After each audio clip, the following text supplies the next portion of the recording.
ॐ गजाननं भूतगणाधीशवीतं कपित्थजम्बुफलचारुभक्षणम् उमासुतं शोकविनाशकारकं नमामि विघ्नेश्वरपादपङ्कजम्।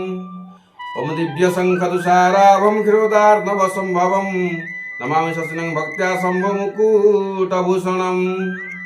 जय जगन्नाथ दर्शक बंधु, मु ज्योतिर्विद श्रीजुक्त मधुसूदन नायक आपण को माँ शारदा एस्ट्रोलॉजी चैनल को स्वागत करुछि। प्रतिदिन भली आज आज 12टा राशिफल जनन पंजिका एवं वास्तु विचार कार्यक्रम रही। तेबे सर्वप्रथम आसु जानिबा आज दिन संपर्क में जनन पंजिका कार्यक्रम। आज हेउछि 2025 मसीहा नवेम्बर मास 3 तारिख सोमवार।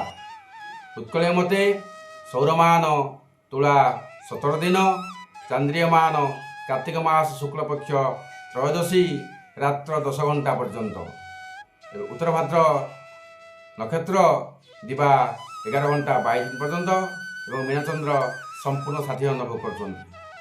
आज मिथुन राशि हूँ घातबार आउ धनु राशि घातचंद्र रही। आज मृत्यु व्यक्ति कौन पुष्करस ना। आज निषेध खाद्य बार्ता की अर्थात बैगन भेकण निषेध, रात 10 घंटा पर बिरी भोजन निषेध।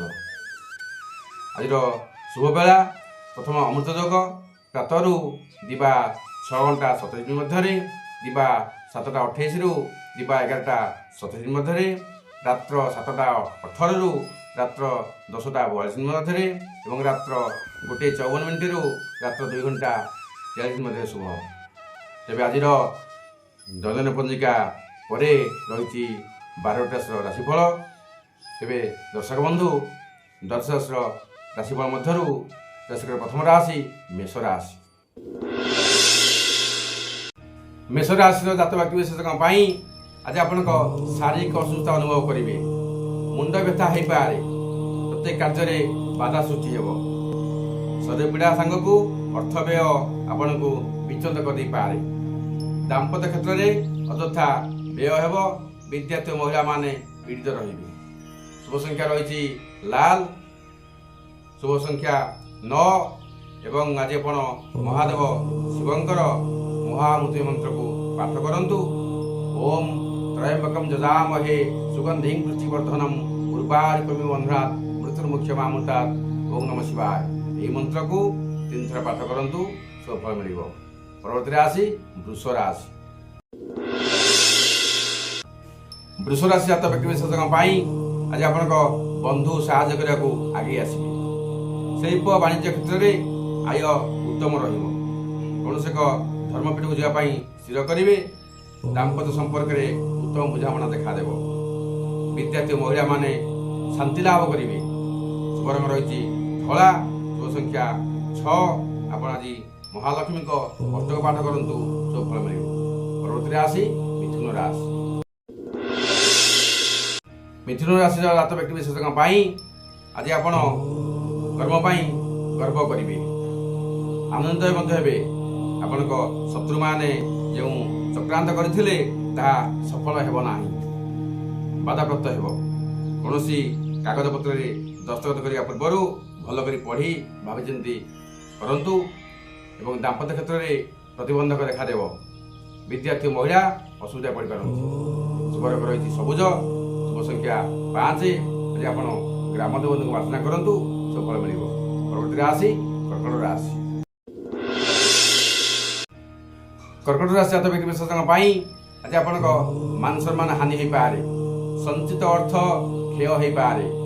पारिवारिक समस्या देखादेव। व्यवसाय रे मांदा परिस्थिति आपण को विचलित कर पारे। दाम्पत्य क्षेत्र में मतभेद देखादेव। विद्यार्थी महिला माने अर्थ हानि करेंगे। शुभ रंग रही धला, शुभ संख्या 2 और 7। आज आपण कौन से साधु सन्यासी को भोजन दे दक्षिणा दिंतु, शुभ फल मिले। परवर्ती राशि सिंह राशि। सिंह राशि जात व्यक्ति विशेषज्ञ आज आपण विवादीय मंतव्य दे विवाद घर को टाणी शारीरिक असुस्थ अनुभव करेंगे। पारिवारिक विशृंखला हो पारे। ବ୍ୟବସାୟରେ ବହୁତ ବଡ଼ କ୍ଷତି ହୋଇପାରେ। କାହାକୁ ଆର୍ଥିକ ସାହାଯ୍ୟ ଧାର ହିସାବରେ ଦିଅନ୍ତୁ ନାହିଁ। ଦାମ୍ପତ୍ୟରେ ମତାନ୍ତର ଦେଖାଯିବ। ବିଦ୍ୟାର୍ଥୀ ଓ ମହିଳାମାନେ ପୀଡ଼ା ପାଇବେ। ଶୁଭ ରଙ୍ଗ ରହିଛି ଲାଲ ଏବଂ ଗୋଲାପୀ। ଶୁଭ ସଂଖ୍ୟା 1। ଆଜି ଆପଣ ଶିବ ମନ୍ଦିରରେ 27ଟି ବିଲ୍ୱପତ୍ର ଅର୍ପଣ କରନ୍ତୁ, ସବୁ ଫଳ ମିଳିବ। ପରବର୍ତ୍ତୀ ରାଶି କନ୍ୟା ରାଶି। କନ୍ୟା ରାଶି ଜାତ ବ୍ୟକ୍ତିବିଶେଷ ପାଇଁ ଆଜି ଆପଣଙ୍କୁ ଅର୍ଥ ପ୍ରାପ୍ତି ହୋଇପାରେ। ଆପଣଙ୍କର ଅଟକି ରହିଥିବା କାର୍ଯ୍ୟ ଆଜି ପୂରଣ ହେବ। ବ୍ୟବସାୟରେ ଅଭୂତପୂର୍ବ ଲାଭ ହେବ। ବଢ଼ି ରହିଥିବା ଅର୍ଥ ଆଜି ଆପଣଙ୍କୁ ପ୍ରାପ୍ତ ହେବ। ଦାମ୍ପତ୍ୟରେ ଭୋଗବିଳାସ ପ୍ରତି ମନ ଟାଣି ହୋଇଯିବ। ପ୍ରେମିକ ପ୍ରେମିକା ପାଇଁ ଦିନଟି ଅତି ଉତ୍ତମ ହେବ। ବିଦ୍ୟାର୍ଥୀମାନେ ପାଠପଢ଼ାରେ ଯଶ ଲାଭ କରିବେ ଏବଂ ଶୁଭ ରଙ୍ଗ ରହିଛି ସବୁଜ। ଶୁଭ ସଂଖ୍ୟା 5। ଆଜି ଆପଣ ଦେବୀ ମାଙ୍କୁ ଲାଲ ମନ୍ଦାର ଅର୍ପଣ କରନ୍ତୁ, ସବୁ ଫଳ ମିଳିବ। ପରବର୍ତ୍ତୀ ରାଶି ତୁଳା ରାଶି। ତୁଳା ରାଶି ଜାତ ବ୍ୟକ୍ତିବିଶେଷଙ୍କ ପାଇଁ ଆଜି ଆପଣ ଆଘାତ ପାଇପାରନ୍ତି। ଆପଣଙ୍କ ଶତ୍ରୁମାନେ ସୁଯୋଗ ଅପେକ୍ଷାରେ ଅଛନ୍ତି। ବେଳ ପାଇଲେ ଆପଣଙ୍କର କ୍ଷତି ସାଧନ କରିପାରନ୍ତି। ଶାରୀରିକ ଅସୁସ୍ଥ ଅନୁଭବ କରିବେ। ବ୍ୟବସାୟରେ କ୍ଷତି ମୁଣ୍ଡ ବ୍ୟଥାର କାରଣ ହୋଇପାରେ। ଦାମ୍ପତ୍ୟ କ୍ଷେତ୍ରରେ ପ୍ରତିଶୋଧ ପରାୟଣ ହୋଇପାରନ୍ତି। ବିଦ୍ୟାର୍ଥୀ ମହିଳାମାନେ ବିଶୃଙ୍ଖଳିତ ହେବେ। ଶୁଭ ସଂଖ୍ୟା ରହିଛି 6। ଶୁଭ ରଙ୍ଗ ଧଳା। ଆପଣ ଆଜି ମହାଲକ୍ଷ୍ମୀ ମନ୍ତ୍ର ଓମ୍ ହ୍ରିଂ ଶ୍ରୀଂ ହ୍ରିଂ କମଳୀ କମଳାଳୟେ ପ୍ରସିଦ୍ଧ ପ୍ରସିଦ୍ଧ ଶ୍ରୀଂ ହ୍ରିଂ ଶ୍ରୀଂ ମହାଲକ୍ଷ୍ମୀ ଦେବୀ ନମଃ ଏହି ମନ୍ତ୍ରକୁ 3 ଥର ଜପ କରନ୍ତୁ, ସବୁ ଫଳ ମିଳିବ। ପରବର୍ତ୍ତୀ ରାଶି ବିଛା ରାଶି। ବିଛା ରାଶି ଜାତ ବ୍ୟକ୍ତିବିଶେଷଙ୍କ ପାଇଁ ଆଜି ଆପଣ ମାନସିକ ଦ୍ୱନ୍ଦ୍ୱରେ ପଡ଼ିପାରନ୍ତି। ଯେକୌଣସି କାର୍ଯ୍ୟ କରିବା ପୂର୍ବରୁ ଭାବିଚିନ୍ତି କରନ୍ତୁ। ବାଣିଜ୍ୟ ବ୍ୟବସାୟ କ୍ଷେତ୍ରରେ ବାଧାବିଘ୍ନ ଆସି ପହଞ୍ଚିପାରେ। ସାମାଜିକ ସ୍ତରରେ ଅପାନ୍ତ ହୋଇପାରନ୍ତି। ଦାମ୍ପତ୍ୟ କ୍ଷେତ୍ରରେ ମନାନ୍ତର ଦେଖାଦେବ। ବିଦ୍ୟାର୍ଥୀ ଓ ମହିଳା ଅସମ୍ମାନିତ ହେବେ। ଶୁଭ ରଙ୍ଗ ରହିଛି ଲାଲ ଏବଂ ଖଇର। ଶୁଭ ସଂଖ୍ୟା 9। ଆଜି ଆପଣମାନେ ମା ବଗଳାମୁଖୀ ମନ୍ତ୍ର ଓମ୍ ହ୍ରିଂ ବଗଳାମୁଖୀ ସର୍ବଦୁଷ୍ଟାନାଂ ବାଚଂ ମୁଖଂ ପଦଂ ସ୍ତମ୍ଭୟ ଜିହ୍ୱାଂ କିଳୟ କିଳୟ ବୁଦ୍ଧିଂ ବିନାଶାୟ ହ୍ରିଂ ଓಂ ଫଟ୍ ସ୍ୱାହା ଏହି ମନ୍ତ୍ରକୁ 27 ବାର ଜପ କରନ୍ତୁ, ସବୁ ଫଳ ମିଳିବ। ପରବର୍ତ୍ତୀ ରାଶି ଧନୁ ରାଶି। ଧନୁ ରାଶି ଜାତ ବ୍ୟକ୍ତିବିଶେଷଙ୍କ ପାଇଁ ଆଜି ଆପଣ ଜଗି ରଖି ଚଳନ୍ତୁ। ଯାନବାହନ, ଇଲେକ୍ଟ୍ରିକାଲ ଏବଂ ନିଆଁ ପାଖରୁ ଦୂରେଇ ରୁହନ୍ତୁ। ଯେକୌଣସି ସମୟରେ ଦୁର୍ଘଟଣା ଘଟିପାରେ। କଳିକଜିଆ ଠାରୁ ଦୂରେଇ ରୁହନ୍ତୁ। ବନ୍ଧୁ ବିଚ୍ଛେଦ ହୋଇପାରେ। ବ୍ୟବସାୟ କ୍ଷେତ୍ରରେ ଆଶାତୀତ ଫଳ ପାଇବେ ନାହିଁ। ବିଦ୍ୟାର୍ଥୀ ଓ ମହିଳାମାନେ କଳହ ପ୍ରିୟ ହେବେ। ଶୁଭ ରଙ୍ଗ ରହିଛି ହଳଦୀ ଏବଂ ସୁନେଲି। ଶୁଭ ସଂଖ୍ୟା 3।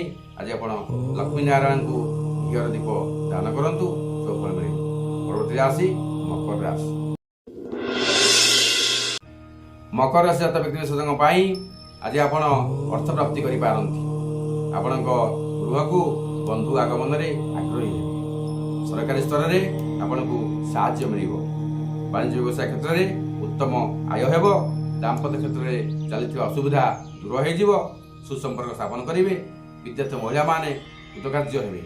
ଶୁଭ ରଙ୍ଗ ରହିଛି କଳା ଏବଂ ନୀଳ। ଶୁଭ ସଂଖ୍ୟା 8। ଆଜି ଆପଣ ଶିବ ମନ୍ଦିର ଯାଇ 9ଟି କିମ୍ବା 27ଟି କିମ୍ବା 54ଟି ବିଲ୍ୱପତ୍ର ଅର୍ପଣ କରନ୍ତୁ, ସବୁ ଫଳ ମିଳିବ। ପରବର୍ତ୍ତୀ ରାଶି କୁମ୍ଭ ରାଶି। କୁମ୍ଭ ରାଶି ଜାତ ବ୍ୟକ୍ତିବିଶେଷଙ୍କ ପାଇଁ ଆଜି ଆପଣଙ୍କ ଦେହ ମନ ଭଲ ରହିବ ନାହିଁ। କର୍ମକ୍ଷେତ୍ରରେ ବିଫଳତା ପାଇବେ। ପାରିବାରିକ ଜୀବନରେ ଅଶାନ୍ତି ବଢ଼ିବ। ଚାକିରି କ୍ଷେତ୍ରରେ ଅସ୍ଥିରତା ସୃଷ୍ଟି ହେବ। ବ୍ୟବସାୟ କ୍ଷେତ୍ରରେ ମାତ୍ରାଧିକ ବ୍ୟୟ ହୋଇପାରେ। ଦାମ୍ପତ୍ୟରେ ବିତୃଷ୍ଣା ଭାବ ଆସିପାରେ। ବିଦ୍ୟାର୍ଥୀ ମହିଳାମାନେ ଆଦର ସମ୍ମାନ ପାଇବେ। ଶୁଭ ରଙ୍ଗ ରହିଛି କଳା। ଶୁଭ ସଂଖ୍ୟା 8। ଆଜି ଆପଣ ଏକ ଅଶ୍ୱତ୍ଥ ମୂଳେ ଜଳଦାନ କରି 3 ଥର ପରିକ୍ରମା କରି ମୁଣ୍ଡିଆ ମାରନ୍ତୁ, ସବୁ ଫଳ ମିଳିବ। ପରବର୍ତ୍ତୀ ରାଶି ଦର୍ଶକର ଅନ୍ତିମ ରାଶି ମୀନ ରାଶି। ମୀନ ରାଶି ଜାତ ବ୍ୟକ୍ତିବିଶେଷଙ୍କ ପାଇଁ ଆଜି ଆପଣ ଦୂରଯାତ୍ରା କରିପାରନ୍ତି ଏବଂ ସେଥିରେ ମୋତେ ଖୁସି ହେବେ। ପ୍ରତ୍ୟେକ ସୂତ୍ରରୁ ଅର୍ଥାଗମର ସୂଚନା ମିଳେ। ପାରିବାରିକ ହସଖୁସିରେ ସମୟ ବିତେଇବେ। ବନ୍ଧୁ ସହଯୋଗ ମିଳିବ। ବାଣିଜ୍ୟ ବ୍ୟବସାୟରେ ନୂତନ ସଂସ୍ଥାରେ ଚୁକ୍ତି କରିପାରନ୍ତି। ଦାମ୍ପତ୍ୟ କ୍ଷେତ୍ରରେ ପ୍ରୀତି ବୃଦ୍ଧି ହେବ। ବିଦ୍ୟାର୍ଥୀ ମହିଳାମାନେ ଯଶ ଲାଭ କରିବେ। ଶୁଭ ରଙ୍ଗ ରହିଛି ହଳଦୀ। ଶୁଭ ସଂଖ୍ୟା 9। ଆଜି ଆପଣ କିଛି ମିଷ୍ଟାନ୍ନ ଛୋଟ ପିଲାମାନଙ୍କୁ ବାଣ୍ଟି ଦିଅନ୍ତୁ, ସୁଫଳ ମିଳିବ। ତେବେ ଦର୍ଶକ ବନ୍ଧୁ, ଆଜିର 12 ରାଶି ଫଳ ପରେ ରହିଛି ବାସ୍ତୁ ବିଚାର କାର୍ଯ୍ୟକ୍ରମ। ତେବେ ଆସନ୍ତୁ ଜାଣିବା।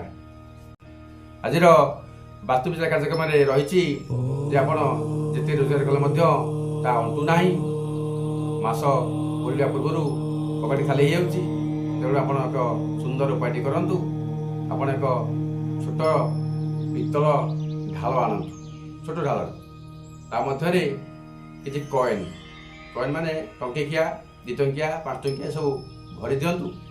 ଭରିଲା ପରେ ତାକୁ ନେଇ ଆପଣ ଘରର ପଶ୍ଚିମ ପଟ କାନ୍ଥ କୋଣରେ ଥୋଇଦେବେ। ପ୍ରତିଦିନ ତା ପାଖରେ ଧୂପ ଦୀପ ଦେଇ ମୁଣ୍ଡିଆ ମାରିବେ।